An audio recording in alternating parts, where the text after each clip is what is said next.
Because you know why? Why? Because it feels right. It feels right. Legendary.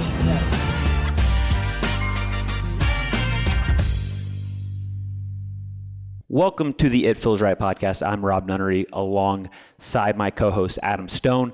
Just wanted to give a quick shout out to the couple companies that make this podcast possible before we get into today's episode with our boy Dylan Frazier. Big shout out to the Dink. They do all the nitty gritty behind the scenes work of this podcast. Adam and I like to talk about pickleball, and beyond that, it stops. We send it over to the Dink. They produce, edit, distribute, and without them, this wouldn't be possible. And also, big shout out to Selkirk, who has recently signed me as a player and also has come on to the podcast as a sponsor, which we have been very fortunate with because we get to do what we love, and that's share our beliefs and thoughts and opinions on pickleball and pro pickleball, amateur pickleball, where the sport should go, where it is going. And without Selkirk, that would not be possible. So a huge shout out to those guys. I'm using the 16 millimeter Halo paddle, and it's a game changer. I've really enjoyed it. It's super soft, controllable, yet also gets enough pop to where you can put the ball away. So that's that. Let's get into it. This is Dylan Frazier, also a Selkirk signed athlete, and he's got a lot of interesting insight that you probably haven't heard before. So here we are. I pressed it, Adam. I pressed it. Ladies and gentlemen, Dylan Frazier in the house. Let's get right to it, Dylan. Tell me this. Do you care about being called Baby Dill? I like it. I like the name. Oh, he likes it. Good. Because I would say that a year ago, I didn't really give a crap what you liked. I was going to call you Baby Dill, but now you've kind of upped your status. You've upped your game a little bit. I was going to ask you about what you prefer to be called. So you like Baby Dill. I like Baby Dill, but I think you're right. I've graduated to Big D now. So I like that. I like that. There's already a big D in the pickleball landscape, so let's keep that. No, we don't want little D. We don't want little D. No. The big D you're referring to. Oh, that big. Acceptable. Yes. And if I was going to write down your name, would you rather it be Baby DYL or DILL? Definitely DYL. I like that. I like that. Question. Okay. Silly question. Hey. Great start, guys. Great start. Hard-hitting stuff right now. Hard-hitting. So let's just get right down to it. We'll talk a little bit about, some of your background with sports that you were playing back in the day, some of that kind of stuff, and then we'll get to some more current events, MLP, and that kind of thing. So when did you start playing pickleball, and what level were you when you entered your first tournament? I started playing pickleball in 2016. My mom and I played, and Dad played when we were in Florida at a rec center there, so that's where we found it. When I started playing tournaments, I started at 3.5. I was a 3.5, probably a 3.0 player when I started. And when I played the 3.5 tournament, I think I did not medal, or I got second in singles. I did not medal in doubles, so maybe I was playing up a little bit. Fair enough. So I'll be full disclosure here, Baby Dill. I have been chatting with one Cindy Frazier. She seems like a hell of a lady, and she's got some good stuff here on some of your background here. So she was telling me that you dabbled a little bit in basketball, football, baseball, and soccer growing up. You played a little bit of tennis with her, and just as soon as you played pickle, you had the bug and you dropped everything else. Is that correct? That is accurate, yes. And was there anything that competed? What was your favorite sport of those other ones? Or did you play at a high level, any travel teams, anything like that with the other sports? No, I mostly just played for my school, which was relatively small. I guess baseball was probably the one I did the most and was most active in, practiced the most. But after I found pickleball, I just got bored by it. So I went all into pickleball after that. Well, I would probably say that was a good decision at the time. What was it about pickleball that grabbed you compared to playing some of the other sports that were like team sports?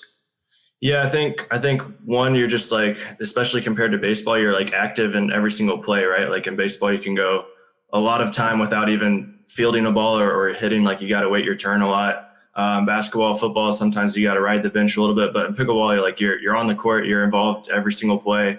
At most, you have one other partner that you're sharing the court with. So I think I like the fast pace of pickleball. The points go by fairly quickly. There's not a lot of time between points, and so it just keeps you engaged. And I think that was the main draw for me at the time. Did you think early on that you could be like at the top of the sport? Was that ever a thought, or was it just like, this is fun, it's fast paced, I just like playing it, so I'm going to keep playing it?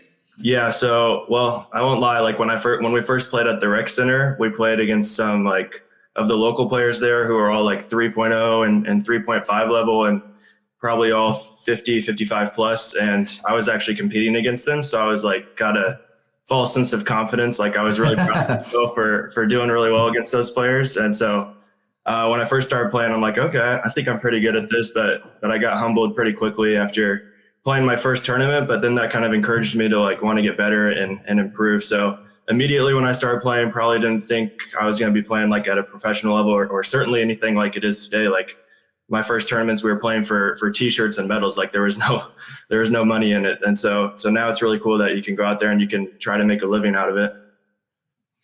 100%. No, definitely. And I've talked about this multiple times. Baseball seems to be, if you're not going to be playing a racket sport to transition to pickleball, baseball seems pretty good. Lots of hand-eye coordination, balls coming fast at you, tracking the ball, all that stuff, very important. So that makes a lot of sense. Cindy was also telling me that once you kind of raised your level a little bit, kind of got in the mix, that you were occasionally making that 9-hour round trip to Wichita, Kansas to play with JDub, Pat Smith, Lucy, and Matt. Tell me a little bit about that. Yes, I haven't gone to Wichita recently, but even like in the past couple of years, I would travel there often for practice, just looking for higher level matches, I guess, because I felt it was important for improving my game. So I'd go there like a Friday, Saturday, Sunday. Pat Smith would let me stay at his house. Chris Heck is also in Wichita, so he'd play a lot of this. And so we got some good games in there. Probably played twice a day, and then Sunday morning, and then I drove back home from Wichita. But I haven't made it there recently, mostly because the tournament schedule has been pretty busy, and then on top of school too, I haven't had as much time to get down there. You haven't quit school yet? Come on. No, I'm taking less classes though, so more time for pickleball.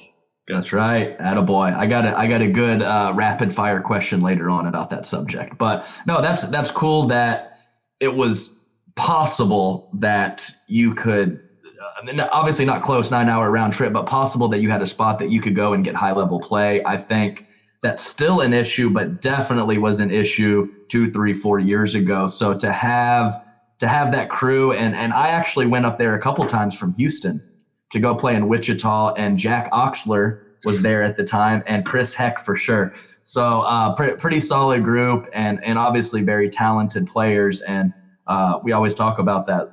You want to up your level or your game about anything. Playing with people better than you at the time is very important. So that's a pretty cool story. Let's see here. Moving. Let me show you my very official list here.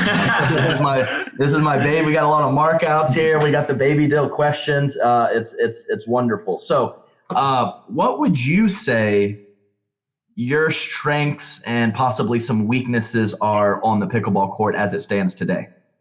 I'd say my biggest strength, or at least what I'm most comfortable doing, is getting up to the kitchen line. Like when I get up there, for the most part, I feel pretty good. I can dink it around a little bit. If it gets sped up, I feel pretty comfortable in fast exchanges. Maybe a weakness for me would be getting up to that point, maybe in the transition zone, and then staying in long dink rallies, because sometimes I get a little anxious, just want the point in, want to get in a fast exchange, like exciting point. But that's something that I'm working on right now, being a little more patient. No, definitely. I think that transition zone, for sure, that everyone, even people that are, considered good in that area, can always work on that transition zone area. But I agree with you. I think that once you get up there, the dinking has definitely improved in the last year or two with the consistency and doing something with those dinks. And I'll tell you what, Baby Dill, I like your hand speed, and I think it's very elite, and it's up there with some of the best, and kind of almost a little AJ Kohlerish with this backhand here. You do a nice job of covering space, but also covering your body, your chest, and things like that. So I have no doubt that hand speed battles or exchanges are, something that you enjoy. So here we go. We just had, I just got a little info that we have the groupings for Major League Pickleball.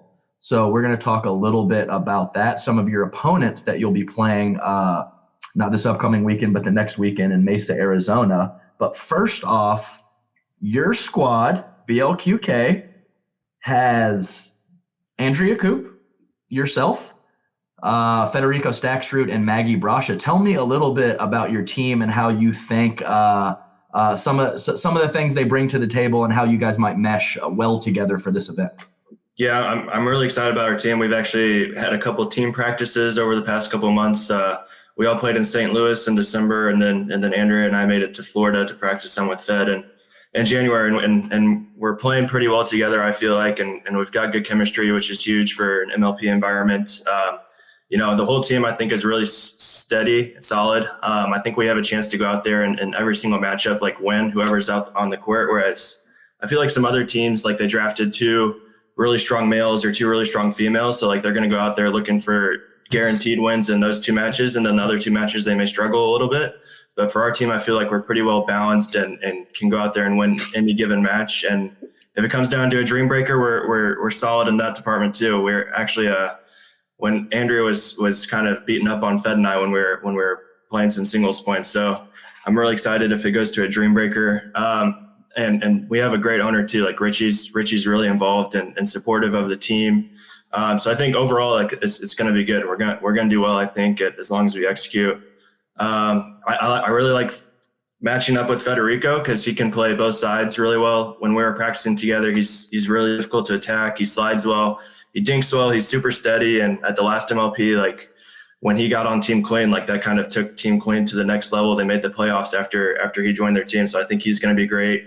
Andrea, I think everybody kind of knows how good she can be. I think she's the top 5 female in the game for sure, easily, just very talented. And then Maggie's going to be great for her because she can play that support role really well, stay steady, consistent.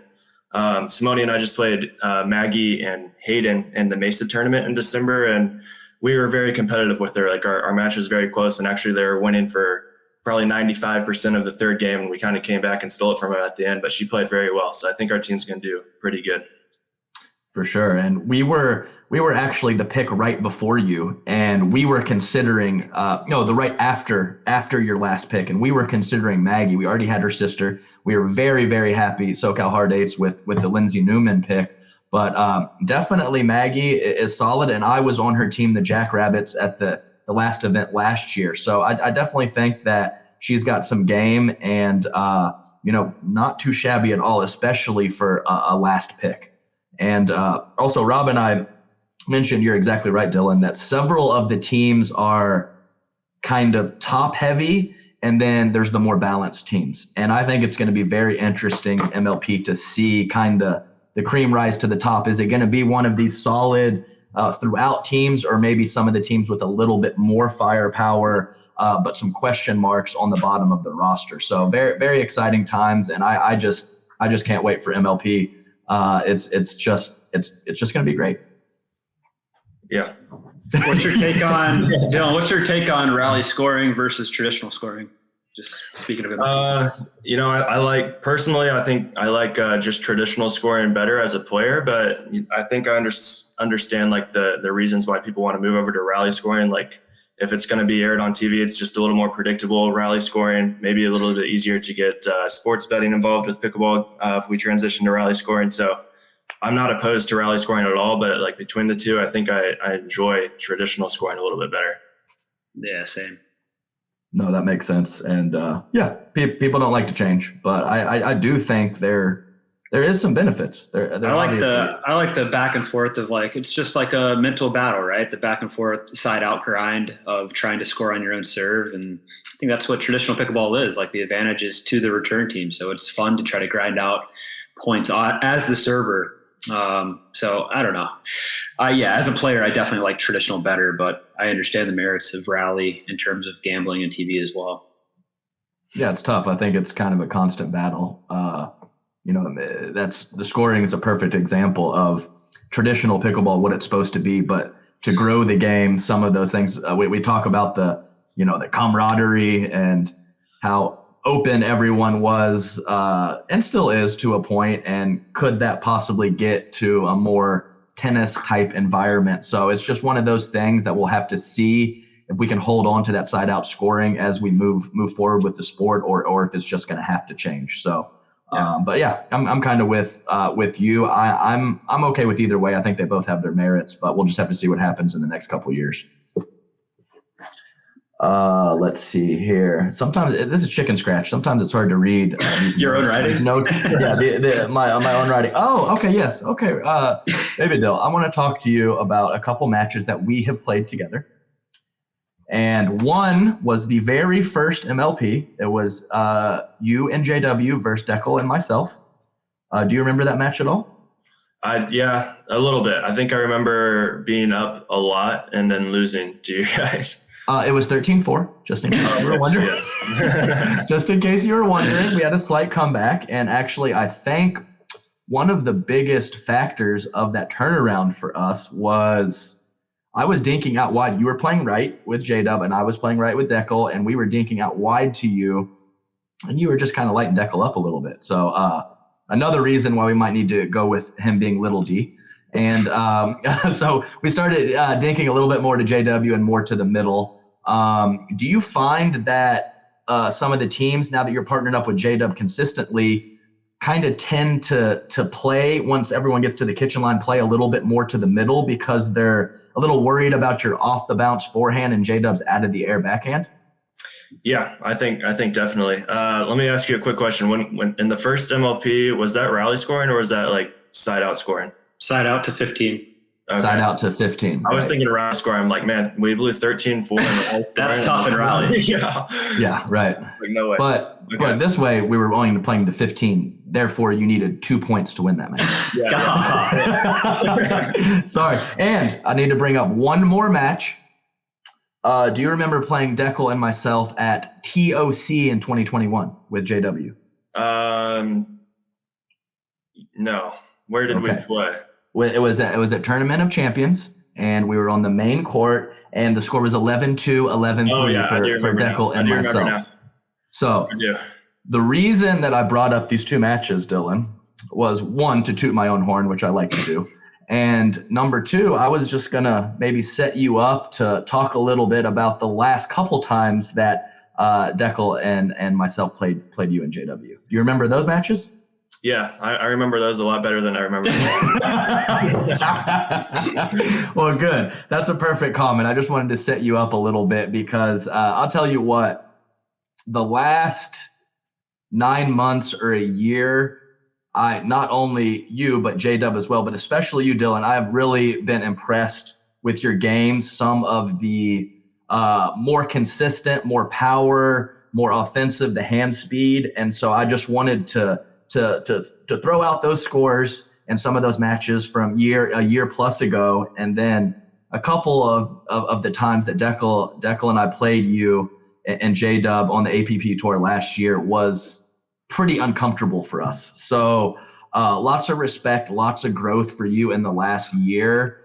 And hey, I think there's no reason that you and JW cannot be number one, number two, number three, something along those lines team here in 2023. What do you think? I'd like to think so for sure. I think the goal is definitely number one for us right now. We're shooting for the stars. I think the turning point in our rivalry, if you will, between you and Deckel and JW and I was the one in Florida at Delray Tennis Center. We I think you guys won in the main draw, or did we? I don't remember who won main draw, but I know in the final it went to the game to 15. Yeah, that's right. That's right. It was a really competitive match, and I think JDub and I came out on top of that. And I think that might have been the first time we topped you guys. And then after that, I think it was a little bit of a turning point for us as a team. I think it snowballed a little bit after that, unfortunately for me, Dylan. I remember one where the upcoming Mesa tournament MLP is going to be at Bellbank Park, and I remember playing you in the gold medal match at Bellbank Park, and it was not particularly close. I think that probably had something to do with it. I think at that point at the Del Rey, the skills were there, but maybe the belief after getting that W were like, oh, well, hey, obviously we can win this match. And I think that probably kind of helped mentally moving forward for you guys. Yeah, I think you're right. And also I finally realized that I was finally at a point where I could dink with Adam Stone cross court. Like before that got absolutely destroyed trying to stay in the cross court dink rally, which is why I think I sped up so much to Deckel, just because I didn't want to stay in that pattern cross court with you. So my dinking skills finally got a little bit better. I figured out how to hit a forehand dink, and that was helpful for sure. Definitely helpful. And I think you're exactly right. Where you were possibly speeding up frivolously at Deckel to just, avoid that pattern. And then when you found that consistency with your dink, you could pick your spots and kind of attack on your terms as opposed to, just doing it all the time. That makes a lot of sense. Yeah. Also, this past tournament, the PPA Hyundai Masters, you and JW were in a maybe not commanding, but a very good position against the number one seeds in that tournament, Colin and his brother.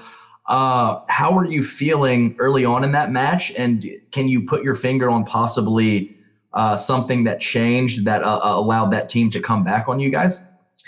Yeah, I think for the most part, I mean, the first game was really competitive. It was going back and forth the whole time, I think. And I knew like it was going to come down to the end. It was whoever's going to take like a 2-point lead first, like just win a couple points in a row.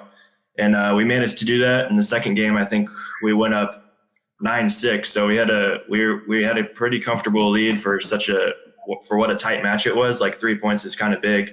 And then the Johns kind of do what they've done against me in the past, and I've seen them do it against a lot of other teams, where they just kind of whittle their way back into the game and then kind of steal it from you. And then the third game they played well. We didn't play as good as we did the first two games, and they walked away with the win. But I haven't watched the match back yet. I plan to at some point in the near future. But I think, they're at 9-6 second game, they're just so good at staying steady and really forcing you to beat them. Like they're not going to make any mistakes. They're not going to hand you the match. And so I think what we need to do a little bit better is probably just play to win a little bit more, play a little more aggressively at that point. Like once we get that 3-point lead, go for the win, put pressure on them rather than letting them take it to us. I don't know. In Vegas, like Zane and I were up on Ben and Colin, I think 10-6 in the second game after winning the first game, or no, it was 10-6 third game, and they came back and beat us like 12-10 or 13-11. So they're obviously pretty good being down late in matches and saving match points. But I think we just gotta not change anything at that point. Like if we're up 9-6, just keep doing whatever got us to that point, I think is the key. I think that's very well said. I have been on the receiving end of some of that as well from that team. Very, very tough in crunch time. And, I'm not going to lie, it hurts a little bit sometimes where. Yeah, it stung. It stung. Yes, absolutely. It's tough. It's definitely tough. I got an important question for you, Dylan, about your current men's doubles partner, JW Johnson. Lovely young man, very quality pickleball player. But do you think maybe that JW could intensify his footwork a little bit, maybe be on the balls of his feet instead of being flat-footed a little bit, Dylan? Yeah. I mean, I can see that. I'm not gonna try to say that he needs to change anything about his game the way he's playing right now. I mean, he's doing really well, executing on a lot of shots. So I'm not sure I'm as anxious as you to maybe get him to change something about his game. Like whatever he's doing, it's working. So I'm just gonna let him do it. No, for sure. He's obviously incredibly talented, great hand speed, great power too as well. But I kind of feel like I've noticed this a little bit of my years of playing with Deckel is we've seen JW Johnson, phenomenal singles player. He can move around the court, and Deckel as well. He can bounce around, Ernie from the middle of the court, do all of these things. But every now and then I see both of them get a little flat-footed. And I was just wondering if you had possibly noticed the same thing, because I think your footwork and your preparation for when the ball's coming at you is very, very top notch. You're always on your toes and you're ready to explode in any direction that you need to. So I think that that's important. And I know the casualness of JW benefits him in a lot of ways, but I just kind of wanting to hear some of your thoughts on that subject. Yeah, I'm sure you're probably right. He does, maybe at times get flat-footed, but I feel like at any given moment he's just ready to like pounce on a ball. Like he's sneaky fast. Like the ball will be like going over to the middle, and I'll be prepping to hit it, and then all of a sudden he comes out of nowhere and hits it. So that's something that I've had to learn how to do playing with him is how to get out of the way for middle balls when he comes over with that forehand, because it happens so fast and like I don't see it coming half the time. So I'm sure it's difficult for opponents to see it coming. But yeah, I think when he's playing aggressive and on his toes, like that's when he's at his best, just playing really aggressive, utilizing his hand speed. He's really tough to beat when he's doing that. Absolutely. And I will go ahead and say that I am #1 ranked player in the world at getting out of the way. I've had several years of practice of just moving out of the way and letting that big Israeli arm jump in there and smack some winners. So I think that's definitely pretty funny. But I'll tell you what, from what I've seen on these live streams and my experience playing against you guys, I'm just not sure that there is a team out there with a neutral start to a firefight that has better hands and better exchanges than you guys. And I would say that in terms of just flat out hand speed, you might be #1 out there. And I do think JW has a little bit more power with his hands and his short stroke. But I just think that when it comes down to flat out exchanges, I think you guys are phenomenal. And how do you feel that you guys stack up in that hand speed department against some of these top teams? Very good. And actually we talk about that going into a lot of matches. Like whenever we get a ball to be aggressive on, like be it like a ball that's net height or above, like any ball that we can attack and kind of start at a neutral point, like you said, like even if at times we're a little bit behind it, we just feel so comfortable starting that fast exchange and even countering some speed ups that's a big part of our strategy when we play. We're always looking to start that if we can. Definitely. And yeah, it's of course you don't want to necessarily speed up bad balls, but I just feel like as long as it's not a terrible speed up, I really like your guys' chances in some of those exchanges. And I think it's super fun to watch. And I think most fans agree that, dinking, setting up the point, great, very necessary, but those exchanges and firefights are really exciting. And I love watching you guys get into those. Yeah, so for sure. That's probably my favorite part of the game. It's just those fast exchanges for sure. Definitely. Gonna bring up a little fun fact brought by Cindy Frazier one more time. So she said that you were in the top 1% of all Missouri students in mathematics via standardized testing. Is this true, Dylan? Is that? I don't even remember that. I tell you who does remember, Cindy Frazier. Yeah. And I'm not sure I was ever in the 1% of anything mathematics, but I really, really love numbers. I really think that I enjoyed math. It was my favorite subject. Do you think that being, kind of numbers oriented, analytical thinker, do you think that has some benefits for some of the patterns and some of the situations that you get into on the pickleball court? Yeah, I mean, I think just the willingness to like analyze points. I mean, you're not necessarily looking at numbers per se. I mean, they've started to come out with statistics, so I think that would be beneficial, and you can kind of break down matches even more if they start coming out with more statistics. But for the most part, just thinking, being in that analytical mindset and looking for patterns that are coming from your opponents, like what they're going to do when the ball goes to a certain location. Where they tend to speed up, how they tend to move when they counter. I think just all of that, being able to recognize that and pick up on it is very key. Like when you're picking your spots to speed up and when you're setting up for countering their attacks. Absolutely. And I think that's well said also. And I think as we get more data and more statistics, I think it's going to be even more important. Your frequencies, when a ball goes here, I'm gonna do this 30% of the time, this 70% of the time. Those kind of things are going to be really, really important. And you mentioned earlier about going back and watching that match against Colin and his brother, how often are you kind of studying tape on your opponents, rewatching some of your good and bad matches from previous tournaments and things like that, Dylan? Yeah, I'll watch for past tournaments that I've played in. I'll usually go back and watch all of my matches, or at least the ones in the later rounds, like round of 16, quarterfinals, semifinals. If I make it to that round, I'll watch those matches a lot, win or lose. I like watching the matches I win, obviously a little bit more because it's a little easier. I'm pretty hard on myself when I watch film. Like every time I watch myself play, I'm like, wow, you don't look very good out there. But so I don't know. I try to focus on like the positives, like improving your strengths as opposed to like analyzing your weaknesses. But I think both are important. So I try to watch both wins and losses. Yeah, I think a lot of athletes are hard on themselves. I mean, I can win 5 exchanges, do this, do that while I'm rewatching, and I miss a third shot. I'm just like, you're garbage, Adam. You're terrible. You're awful.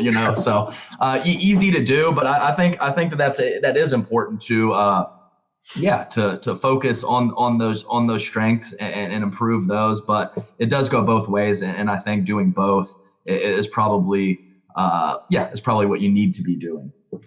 So Dylan, so I have listed here, like I said, we have the pools. We were going to have for the Premier League, we were going to have 2 pools of 6, but they have switched it to 3 pools of 4, just like the Challenger League for Major League Pickleball. So in your grouping, we talked about your team a little bit earlier, but in your grouping, we have the Mashers, which is Callie Smith, Lucy Kovalova, Andre Daescu, and one of your good buddies, DJ Young. We have the 5s in your group with Annalie Waters, James Ignatowicz, Leah Jansen, and Hayden Patriquin. And then the last team in your group is the Cabo Vamos, Jay DeVilliers, Simone Jargine, Elise Jones, and Eric Lang. What do you think about your opponents in your group and how you guys stack up against those guys? I think this is going to be easy. No. Yes. No, I mean, I think every team in MLP is really strong. Like, I don't think there's going to be any easy wins out there. Like all the teams are pretty solid. I feel pretty good about our team's ability to go out there and beat any team, given that we're executing and playing, as well as I know that every member of our team can play. So I think it's going to be more about us executing. I'm not so much as concerned about who we're playing as much as I am about going out there and executing our strategy and playing to our strengths and doing what we do best. Yeah, no, that's true. And I think that going into it, a little general game plan into each match is good. But that really is the key. You take care of you. And then when we get in that situation, we can do some tweaks. We can change our strategy a little bit if we run into some adversity. But I think that's a smart way to go into it with a little basic strategy, focus on you, do your thing, and then we'll react if we run into some problems. So no, that's a good answer there. And the first round pick on your team was Andrea Koop, and you were shortly after early in the second round. Were you kind of on a text thread? Did you guys call? Did you guys communicate about those second 2 picks? We all know that Andrea Koop, great player, very strong personality. Or did she kind of take over with some of the picks, or how exactly did that work? So once I got picked, Andrea reached out to me and said, asked like for my input, like help me figure out who we should pick for our second 2. Maybe you can pick the guy and I can pick the girl, I think is what she said. Or like we're collaborating for sure. So we picked Federico after me. And I think when we were talking, Richie was involved too, for sure, because he's a really involved, active owner. Like he kind of had an idea of what he wanted. He thought, and I agree with him, that singles was really important, like coming down to a dream breaker to be able to win that. And Federico kind of checked all the boxes for us. Like he's a really good doubles player. Like I said, when he came into the MLP this past year, he kind of turned the team around and played really well. I think so. I think he's going to be a good pick for us. He's great in singles. Obviously, he just got second at the last tournament. And in mixed doubles, he's really good too. His forehand, third shot drive is difficult to handle. I know I've played him a couple times recently in mixed doubles, and he's actually beaten me a couple times in a row just because when he plays really aggressive, especially when he plays at the grill and is driving a lot of balls, it's really tough to handle. So I think he was definitely high on my list, high on Andrea's list, and Richie was very excited to get Federico just because he also has a big ceiling in singles. Yeah, I like how you said that. He actually beat me a couple times in mixed doubles. I can't believe it. I do agree. You mentioned some of that versatility from Federico being able to play both sides, and my illustrious co-host here, Robert Nunnery, labeled you the most versatile man in pickleball. Do you think that's a fair assessment? Wow, what an honor to be labeled the most versatile man in pickleball. Yeah, I mean, I'll say I do feel comfortable, kind of playing to different strategies, playing left and right side. But no matter who I'm playing with, I feel like I can kind of play their strategy, like whatever they do well. I feel like I can kind of support that, and so I would say I'm fairly comfortable in any environment. Yeah, I've even seen you a couple of times do the old right side, strong side, where you're playing right, but possibly even taking over half the court, which is a little bit unusual. So I think that label does fit your game style. And I think Annalie Waters made a comment, a couple days ago, or a couple weeks ago, that you need to get over this, this left side, strong side type situation. You should have the versatility to play everything. So I think that is important. And, I think you check those boxes. So, hey, Robert, are you still here, buddy? I'm here. Just enjoying this. Just taking it in. Good. You're rolling, Adam. You got your notes. This is good. I'm locked in. I've had 4 shots of espresso today. I'm sweating pretty heavily. I'm not going to lie. What else is new? Do you have anything for this young man? Because I have some rapid fire questions. Keep rolling. Keep rolling. Keep rolling. Keep going. Rolling. Where's my notes here? Where's my notes? Okay. What was I gonna? Robert, help me out here. I'm struggling. I can't. You have rapid fire. Rapid fire. Rapid fire. Okay. So we like to do this at the end of our interviews with the players that we've had on the pod.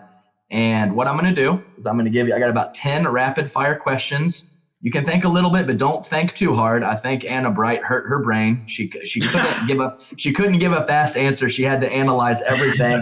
And then I have a couple, since you're such a numbers guy, I got a couple percentage questions for you, where I'm just going to give you a question and you give me a percentage as your answer. Okay? Okay. Are you ready? You locked and loaded? I'm locked and loaded. Let's go. This is serious shit, Dylan. Let's go. Okay. Coffee, tea, or neither? Neither. Chipotle or Panera? Chipotle. Do you believe in karma? No. What is your favorite salad dressing? Ranch. What is the weight of your paddle? 8.2. Water balloon or snowball fight? Snowball fight. If I was 25, would I be better than you at pickleball? Absolutely not. Yes. Have you ever thought for a second about dropping out of school? Yes. Do you think Tyson McGuffin is a pretty man? Very, very pretty. LeBron or Kobe? LeBron. Would you play me one-on-one basketball, 1 and 2 pointers to playing to 21? You spot, granted, I'm 5'8", 175. Would you spot me 15 points playing for $500? Yeah, I think I'd do that. Ooh, I like this. This is going to be good. Okay, 4 percentage questions here. What percentage of your meals do you cook yourself? Oh, and this is still rapid fire. I'll say 15. What percentage of the time do you and JW beat me and Rob Nunnery? 100. What percentage of your college classes do you actually go to? 0. They're all online. Oh, they're all online. Yeah. So how about online? How many do you attend? What percentage? Always? Always. Always. Okay. 100. What percentage of the time do you pee in the shower? 50-50. Okay, that's it with That's the rapid fun. fire. No, that was good. You had some That's quality. You had some quality answers there. That was fantastic. Robert, do you have anything else for our wonderful guest here? 50-50. I'm like 75-25. Like once that warm water hits, it's like Yeah, it's tough. that's It's tough. That's right. If anyone says 0%, I'm going to label them a liar. Dylan, just kind of parting stuff. Goals for the year. What are you most excited about? Favorite tournament you're looking forward to? Anything like that? Yeah, I think MLP is going to be really fun. I'm definitely looking forward to that. I think as far as goals, I think JDub and I have a legit shot at being the number one team by the end of the year. So I think that's a good goal to shoot for. I'm mixing and matching a lot in mixed doubles, but I'd like to be able to get to a point where I'm a consistent threat to podium and mixed doubles and same for singles too. Okay, yeah, I missed one question too. How about for mixed doubles partners? I know you have a couple with Anna Bright, but do you have? Tell us a little bit about your partner situation. We know you're set in men's. How about for mixed? Yeah, so I'm playing. I've got some tournaments with a bunch of different girls. I've got some with Andrea, Mary Brasha, Callie. I might do one with Jackie. I've got one with Paris. I think that's it. That is quite a variety. I think it's important. It seems to me, from what I've gathered, seeing you at tournaments, that you have a pretty good squad around you. You have tight with your family. We got the team Dylan Frazier. I just wanted to give you the floor if you wanted to mention anyone that has really helped you along with your pickleball journey. And obviously you can mix in some sponsors and bring them up that have helped you along the way. Yeah, well, I appreciate that opportunity because I need to do a better job at that. Yeah, I've got, like you said, I've got a big support club back in Missouri. My mom and dad especially, got to give a big shout out to them because they do a lot for me. They help me with like my scheduling, give me just life advice, just in general. They've really helped me a lot in my life. So I'm very appreciative and thankful to have them in my life. For sponsors, Chicken and Pickle and Selkirk are my two sponsors. I couldn't play all these tournaments if it weren't for them helping out for sure. So definitely thankful for them.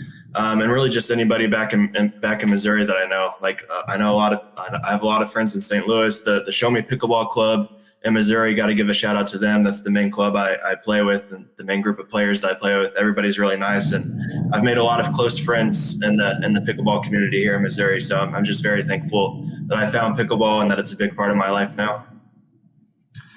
Absolutely. No, that was great. And I tell you what, here at the It Feels Right podcast, we're big fans of your game, big fans of how you carry yourself. And maybe this is a parting statement. I'll just say I liked you a lot better when I was better than you, Dylan. Unfortunately, that is no longer the case, but best of luck this season. Looking forward to you and seeing you and your team compete at Major League Pickleball and all your tournaments throughout the year. Thanks a lot for coming on, buddy. Yeah, thank you guys for having me. I appreciate it. Thanks, Dylan. Because you know why? Why? Because it feels right. It feels right. Legendary.